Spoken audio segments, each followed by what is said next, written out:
Kerala style చేపల కూరకి కావాల్సిన పదార్థాలు ఏంటో ఒకసారి చూసేద్దాము. సార్డిన్ చేపలు, ములక్కాడ, వంకాయ, ఉల్లిపాయ ముక్కలు, పచ్చిమిర్చి, వెల్లుల్లి, చింతపండు, కరివేపాకు, కారం, పసుపు, ఉప్పు, మిరియాల పొడి, ధనియాల పొడి, టమాటో, కొబ్బరి పాలు. సో ఫస్ట్ మనం చేయాల్సింది ఏంటంటే వంకాయని ఫస్ట్ కట్ చేసేసుకుందాము.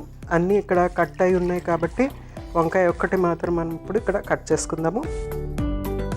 కొంచెం అంత ఉప్పు యాడ్ చేసుకుని ఇందులో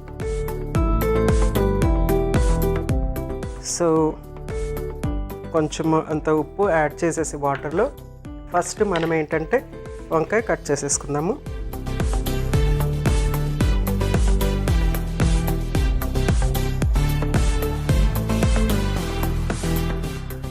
యాక్చువల్గా చేపలు వెజిటేబుల్స్తో మనం తీసుకుంటాం అన్నమాట. మనం ఇంకొక డిఫరెంట్ వెజిటేబుల్స్ కూడా యాడ్ చేసేసుకోవచ్చు. మనకి ఏమి అవైలబుల్ ఉన్నాయో ఆ వెజిటేబుల్స్ మనం యాడ్ చేసుకోవచ్చు. సో ఇక్కడ నేను గ్రీన్ వంకాయ ఉంది, పర్పుల్ది కూడా మనం ఉపయోగించుకోవచ్చు.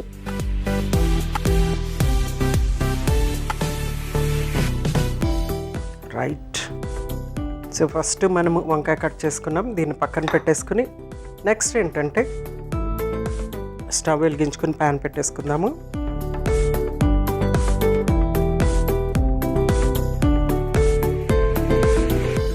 ఇది యాక్చువల్గా చక్కగా కుండలో కానీ రాతి పాత్రలో కానీ మనము కుక్ చేస్తే చాలా చక్కగా ఉంటుంది. ఆ ఫ్లేవర్ ఒక డిఫరెంట్గా ఉంటుంది అన్నమాట. సో ఫస్ట్ మనము ఈ ప్యాన్లో ములక్కాడలు, కొంచెం అంత ఉల్లిపాయ ముక్కలు,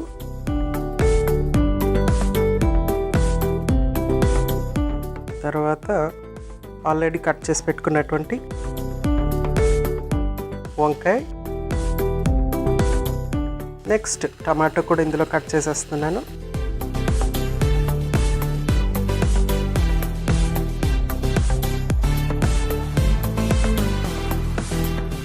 తర్వాత వాటర్ యాడ్ చేస్తాను.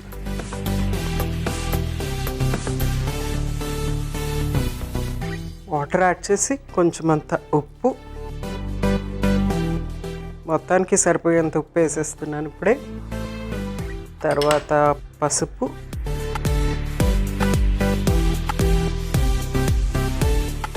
కారం,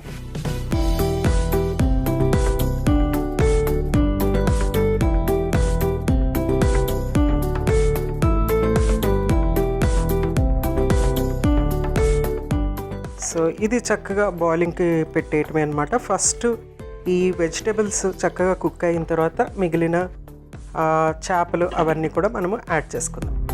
ఈ లోపల మనం ఏంటంటే కొంచెం అంత మసాలా రెడీ చేసేసుకుందాము. సో ఇందులో ఉల్లిపాయ, మిగిలిన ఉల్లిపాయ అన్నమాట. నెక్స్ట్ కొంచెం అంత వెల్లుల్లి, కొద్దిగా కరివేపాకు, తర్వాత పచ్చిమిర్చి,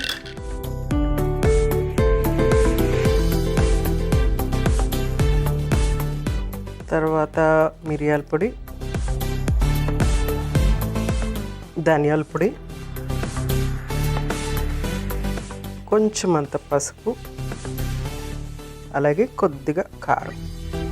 ఇందులో 3 ఘాటులు యాడ్ అయినాయి, కారం, పచ్చిమిర్చి, తర్వాత వెల్లుల్లి. సో ఇది కొంచెం అంతా మనము వాటర్ యాడ్ చేసేసుకుని చక్కగా ఇది పేస్ట్ కింద రెడీ చేసేసుకుందాము.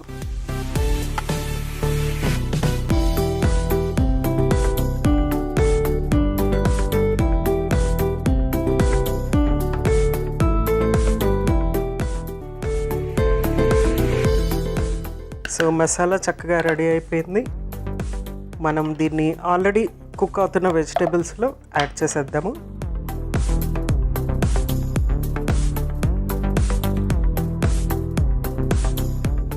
సో వంకాయ, ములక్కాడ, టమాటో ఇవన్నీ చక్కగా కుక్ అవుతున్నాయి. మసాలా యాడ్ చేసేస్తున్నాను.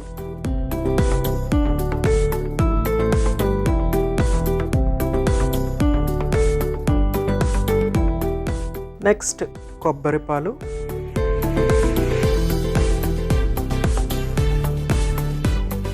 సో కొబ్బరి పాలు యాడ్ చేయగానే కేరళ ఫ్లేవర్స్ అన్నీ వచ్చేసినట్టు అనమాట. ఎందుకంటే కేరళలో ఎక్కువగా కొబ్బరి పాలు అవన్నీ కూడా ఉపయోగించుతూ ఉంటారు. సో కొబ్బరిలో కూడా ఆ గుడ్ ఫ్యాట్స్ ఉంటాయన్నమాట. దానివల్ల ఏంటంటే హార్ట్కి చాలా యూస్ఫుల్గా ఉంటుంది. ఇప్పుడు మనం ఉపయోగించేటువంటి ఫిష్ కూడా సారడిన్స్ దీనికోసం స్పెషల్గా మనం ఎందుకు తీసుకున్నామంటే ఆ సారడిన్స్లో మనకి ఒమేగా ఫ్యాటీ యాసిడ్స్ హైయెస్ట్గా ఉంటాయన్నమాట. గుడ్ ఫర్ హార్ట్ అనమాట. గుండెకి చాలా చాలా మంచిది ఈ ఒమేగా 3 ఫ్యాటీ యాసిడ్స్ అనేవి. అవి సారడిన్స్లో ఉంటాయన్నమాట. ఇవి మనకి మరి అంటే లోకల్గా రకరకాల పేర్లు ఉంటాయి, కానీ మనము డెఫినెట్గా చేపలు కొనడానికి వెళ్ళినప్పుడు సార్డిన్స్ అని అడిగితే వాళ్ళు ఇస్తారు. ఎందుకంటే ఇప్పుడు చాలా కామన్గా అందరికీ అన్ని పేర్లు తెలుస్తున్నాయి కాబట్టి. సో ఇది మనము చేపని సెలెక్ట్ చేసుకుంటున్నప్పుడు కూడా మనము చూసుకున్నప్పుడు చాలా షైనీగా చక్కగా కనిపిస్తూ ఉండాలన్నమాట. చాలా ఇట్లా షైనీగా ఉండాలి. ఎంత సిల్వరిష్గా షైనీగా ఉందో చూడండి, ఆ విధంగా చక్కగా షైనీగా ఉండాలి. సో అఫ్కోర్స్ గిల్స్ అవన్నీ చూసి మనము అది ఫ్రెష్గా కాదా అనేది చూసుకుంటూ ఉండాలి. మెయిన్గా ఏంటంటే ఫ్రెష్గా ఉండటం అనేది చాలా చాలా ఇంపార్టెంట్. ఎందుకంటే చేపలు అనేవి చాలా క్విక్గా కుక్ అయిపోతూ ఉంటాయి. తర్వాత అందులో ఉన్న ప్రోటీన్ కూడా చాలా ఈజీగా కుక్ అవుతుంది, ఈజీగా అరుగుతూ ఉంటుంది అనమాట. ఆ ఫ్యాట్ ఎక్కువగా ఉండటం వల్ల తొందరగా పాడయ్యే అవకాశం కూడా ఉంటుంది అనమాట. అందుకోసం అనేసి అవి ఫ్రెష్గా ఉన్నాయా లేదా అనేది చూడాలి. సో అట్లాంటి ఫిష్ తీసుకోవాలి. సారడిన్స్ ముఖ్యంగా ఒమేగా ఫ్యాటీ యాసిడ్స్ అనేవి ఎక్కువగా ఉంటాయి కాబట్టి అదే సెలెక్ట్ చేసుకున్నాను ఇక్కడ. సో మనము ఇది చక్కగా కుక్ అవుతుంది. మనం ఏం చేద్దామంటే చేపలు ఇందులో యాడ్ చేసేసుకుందాం 1 by 1.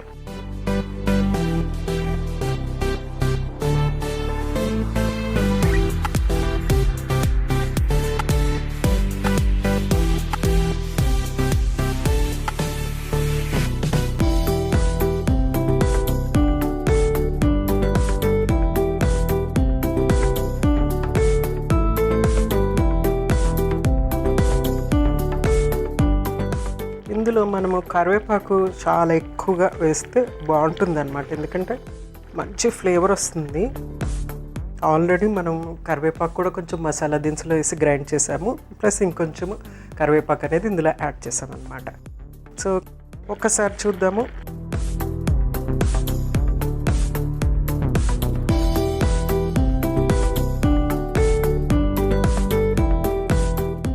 చింతపండు రసం కూడా యాడ్ చేసుకుందాం.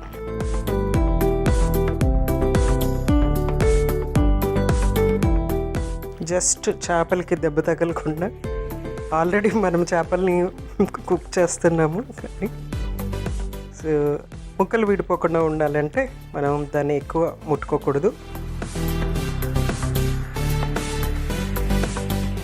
సో సార్డిన్స్లో కొంచెము ముళ్ళు ఎక్కువగానే ఉంటాయి. అంటే అది ఒకే ముళ్ళు కాకుండా సైడ్ కూడా చాలా ముళ్ళు ఉంటాయి కాబట్టి అది చూసుకుని జాగ్రత్తగా తినటం అనేది మోస్ట్ ఇంపార్టెంట్. చేపలు ఎప్పుడు తిన్నా కానీ ముళ్ళు చూసుకుని జాగ్రత్తగా తినటం చాలా ఇంపార్టెంట్. ఎందుకంటే ఒకసారి గొంతులో దిగిందంటే అది గిరుకుంటూ వెళ్తూ ఉంటుంది కాబట్టి ముళ్ళు తీసేసి చక్కగా ఆ గుజ్జు తీసుకోండి. సో ఇందులో ఉన్నటువంటి ఫ్యాట్, చేపల్లో ఉన్నటువంటి ఫ్యాట్ ఏదైతే ఉందో అది వేడికి కరిగి ఆ గ్రేవీలోకి వెళ్ళిపోతుంది అనమాట. సో ఆ గ్రేవీ కూడా వదలకుండా తినటం అనేది ఇంపార్టెంట్. సో మన కేరళ స్టైల్ చేపల కూర రెడీ అయిపోయింది కదా. సో స్టవ్ ఆఫ్ చేసేసి సర్వ్ చేసేసుకుందాం.